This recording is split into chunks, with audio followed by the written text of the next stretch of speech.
get the air box out, I'm gonna need a 1/2 inch ratchet or something.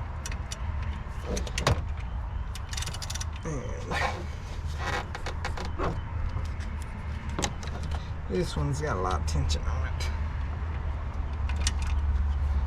And I push it in.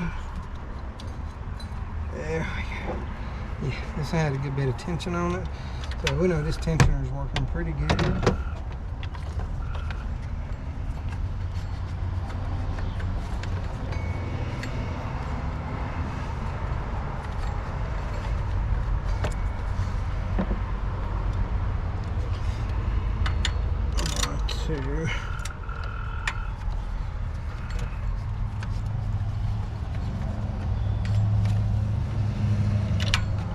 Just remember, it goes behind the tensioner.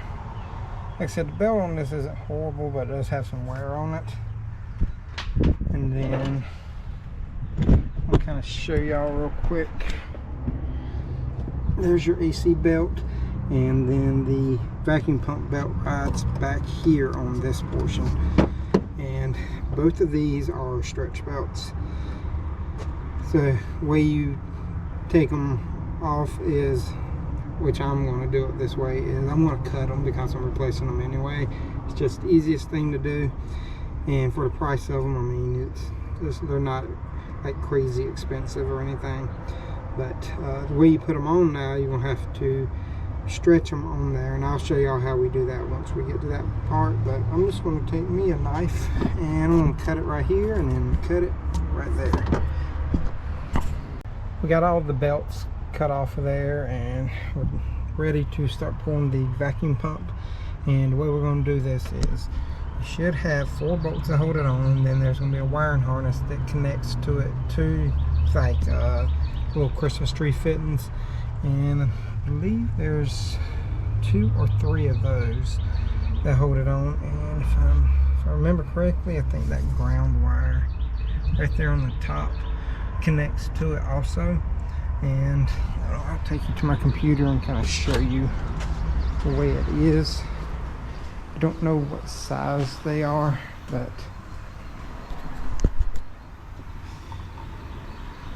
there's your bolts, 1, 2, 3, 4.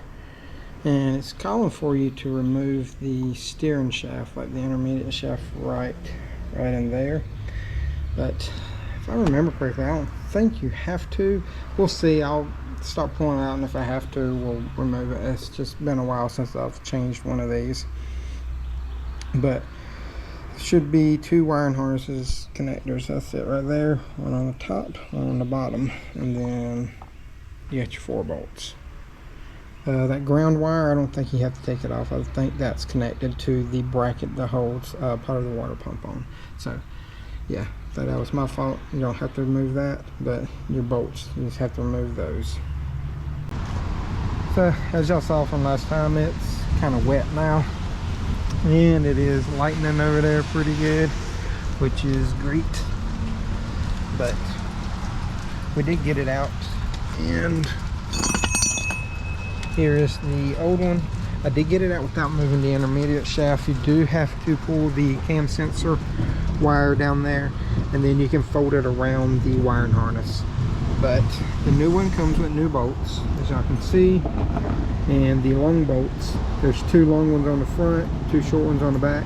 Long bolts, they're kind of stuck in here from the factory whenever you do this, and the gasket can be threaded onto them and it'll hold it for you. Now there are 2 dowels here and here, if I can keep it from sliding, that like position it and keep it in place.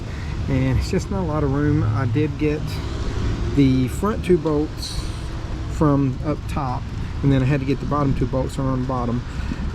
Now, or the back 2 bolts, not bottom, but the back 2 bolts on this, they were harder to get to, just because on this you have to get extensions, but on the bottom one you will have to get like a 1 to 1.5 inch extension just to reach it and thread it out. It's a little tight, but you can get to it. But now I'm going to try to put this back in. The torque specs on these are 18 foot-pounds. got the pump on, got it torqued down. I went ahead and put all the belts on. It started lightning really bad, so I didn't get a chance to show you how to put the belts on. Do know I have another video. I think it's the AC compressor video on Silverado. I'll link that up somewhere right here in the top, and it shows you how to put a micro stretch belt on, and that would go for both of them. I can kind of go over it right now. On the vacuum pump, put it around the crank pulley first, then put a zip tie around one of the openings on the vacuum pump, and then you just rotate the crank over and it should just pull it right on. And mine slipped on really quick.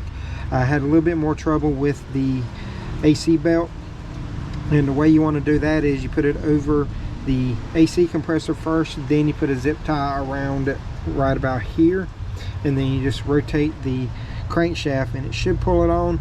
Mine did go onto the pulley on the crank, but it come off of the AC a little bit, so I grabbed it, flipped it up like this and rotated it a little bit more, and then it walked itself back onto the AC compressor. I did have to rotate it probably about 3 or 4 times to do that, but it did go on. And then we got the new serpentine belt, and it is still thundering and lightning like crazy around me. But only thing I got left to do is to put the vacuum line back on a step stool, and it is super wet, and I really do not want to slip off this thing.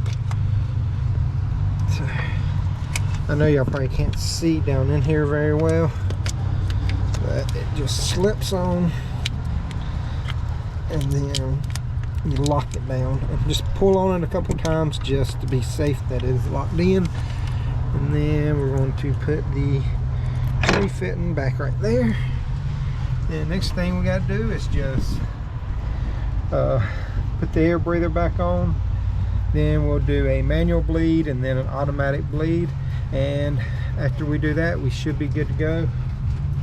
I'm thinking I'm probably going to do the bleed tomorrow, because it is about 5 o'clock now and it's starting to thunder lightning again pretty good. Sorry, I'm like swallowing and rain's hit me in the face and stuff, but we'll do that tomorrow and I'll show that to you.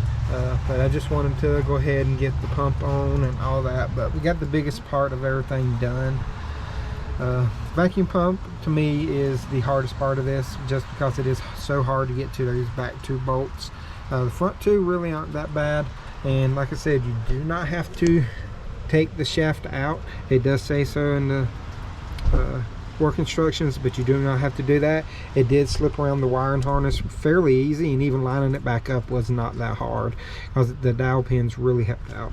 But I will go ahead and put the air breather back on, and then before we bleed the brakes and stuff, I will bring y'all back and show you how we'll bleed the brakes and then do the automatic bleed with the scanner.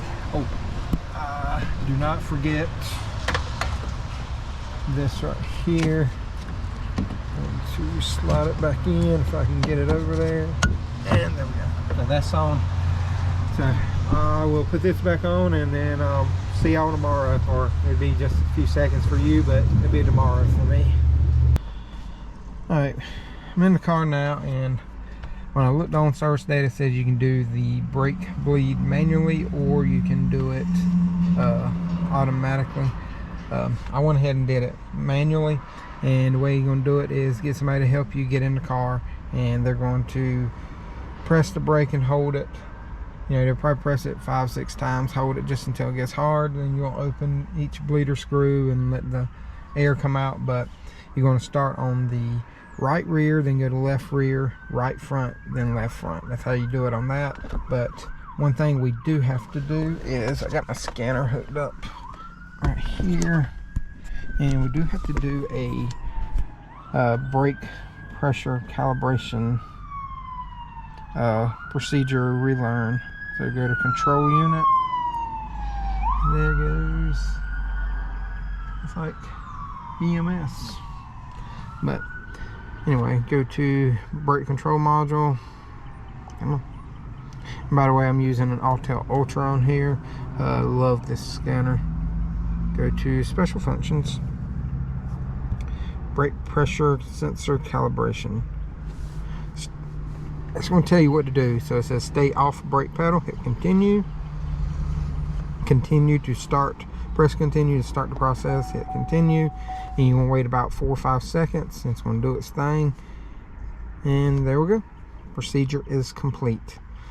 And then you just want to exit out. Now you can do an automated brake bleed, but there's another tool you have to add to this. So it's like a pressure, it's like a brake bleeder pressure thing. What you do is you just connect it to the bleeder, put about 300, I think it says 300 kilopascals of pressure on there, and then once you do that, wait till it tells you to open the bleeder, and you go and open the bleeder as it does it. I mean, you can do it that way or you can do it manually. To me, it's just quicker to do it manually, because once you do it manually, you just open the bleeders, you're already there. And then if you're doing it electronically, you have to have a scanner with you, and you have to wait for it to tell you to open the bleeders and all that stuff. And it's just a lot more, I think, to do it with the scanner. It probably gets more air out with the scanner, I will say that, but I would trust the manual bleed procedure. I mean, I've been doing it all my life and I've never had an issue with it. But this is going to conclude this video. It might be 2 videos, I don't know, just by the length of doing all this, because we replaced the booster, the master cylinder, the vacuum pump, and the belts on it. I'll put a link to all that stuff in the comment section and maybe the description. Well, I'll put it in the description and maybe comment section. If y'all really need it, just let me know. But I'll put all the part numbers for y'all, and I'll even link a link for like a scanner if you want to. I'll do a cheaper scanner and one to this, so if y'all want this right here is roughly about $4,500 now for the Ultra. Whenever I bought it, I think it was about $58, but I've had it for, I think, a little over a year now, right at a year, somewhere around there. So, but it does do great. I will say that I love the scanner. This is everything I'll need for right now. But like I said, if y'all got any questions, comments, concerns, let me know in the comments section. I'll get to them as soon as possible. And thank you to all my subscribers and members and Patreons and all that stuff. It has helped the channel grow tremendously. We are at about 4,600 subscribers now. Remember, 5,000 I'm doing a giveaway of a t-shirt, hat, and some stickers. I'm gonna do like first place, second place, third place draws, and third place will get stickers, second place will get either a shirt or a hat depending on what you want, and then first place will get all 3. So that's just how I want to do it. But like I said, if y'all like the video, hit all the buttons, like, subscribe, notification bell. If you didn't, let me know why. I know I didn't show much of the vacuum pump. It's just hard to show, and it's not a lot of room in there.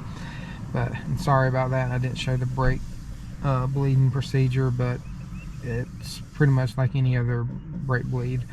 I know I'm rambling. Sorry about that. But like I said, if y'all got anything, let me know. Hit me up. I'll try to help y'all as much as possible. And y'all remember, torque the stick. Y'all have a great day.